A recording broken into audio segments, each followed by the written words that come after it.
Ranil CID එකට කැඳවද්දී සමාජ මාධ්‍යවල සමහර අය කියනවා ඉන්ධන නැති, බෙහෙත් නැති, පොහොර නැති, විදුලිය නැති වෙලාවක හැමෝගෙම මුදල් ඉල්ලුවත් කවුරුවත්ම උදව් නොකරද්දී ආයෙත් හුස්ම ගන්න අපිට අවස්ථාව දීපු ආදරණීය නායකයන්ින් ඔබට ස්තුතියි කියලා.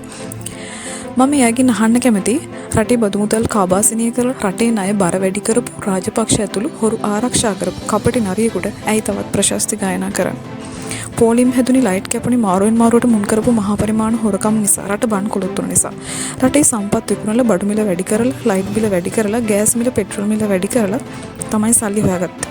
අරගලෙන් ගෙවල් විනාශ වුණා එකක ගෙවල් වලින් කෝටි ගණන් සල්ලි පාස් කරගත්තා. ඒ විතරක් නෙමෙයි දවසේ වියදම් විතරක් ලක්ෂ 700ක් වැය කරපු පාලකෙක් රනිල් කියන්නේ. ඉතින් ඒ සල්ලි රටේ පොදු මහ ජනතාවගේ සල්ලි මිසක් රනිල් මහන්සියන් උපයපු සල්ලි නෙමෙයි. ඒ වගේම පසුගියදා පාර්ලිමේන්තුවේ ඉදිරිපත් කරපු පටලන්ත කොමිසම් වාර්තාවෙන් අපිට දකින්න ලැබුණා රනිල් කියන්නේ කොච්චර නරුම පාලකයෙක්ද කියලා. හැබැයි අද වෙද්දී අපේ රටේ තත්ත්වය ගොඩක් වෙනස්. മന്ത്രി වැටපුවත් නොගෙන වරප්‍රසාද මුකුත් නොගෙන වචනේ අර්ථයෙන් බොහෝසත් රටක් ලස්සන ජීවිතයක් කරා අපේ රට ගෙනියන උගත් බුද්ධිමත් පිරිසක් ඉන අලුත් ජනතාවාදී ආණ්ඩුවක් අපිපත් කරගෙන ඉන්නවා. ඉතින් ආයේ හිතලා බලන්න. මහ බැංකුවත් හොරා කාපු ජනතා මුදල් හොරා කාපු හිරේ ඉන්න ඕන මිනිහෙක් ගැන තාමත් ප්‍රශස්ති ගයන උඹලට ලැජ්ජ නැද්ද?